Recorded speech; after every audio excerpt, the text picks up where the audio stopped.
আল্লাহু আল্লাহু তুমি জাল্লে জালালুহু, শেষ করা তো যায় না গে তোমার গুণগান। আমরা যদি কেউ অন্য ধর্মকে জানার চেষ্টা করি নির্মোহভাবে, তারা যদি সত্যানুসন্ধানী দৃষ্টি নিয়ে ইসলামকে স্টাডি করেন, কোরআনকে তারা পাঠ করেন এবং পড়েন, আমার বিশ্বাস একটা সময় তারা ইসলামের সত্যতাকে খুব সহজে খুব স্বাভাবিকভাবে উপলব্ধি করতে পারবেন। তুমি মাটির আদমকে প্রথম সৃষ্টি করিয়া,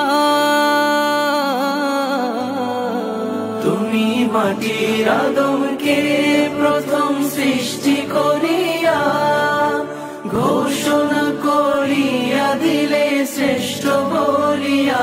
আমরা একবার সুবহানাল্লাহ বললে এতগুলো গাছ হয়ে যায়, জান্নাতে এটা এটা হয়ে যায়।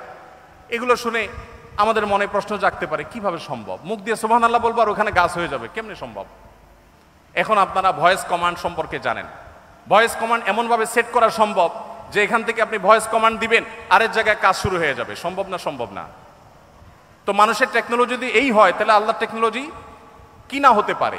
আমি হয়তো একটা যুক্তি আপনাকে দিতে পারবো। সবচেয়ে বড় যুক্তি হলো, আল্লাহ রাব্বুল আলামিন নির্দেশ করেছেন মেয়েদের দুইজনের সাক্ষ্য পুরুষদের একজনের সাক্ষ্যের সমান।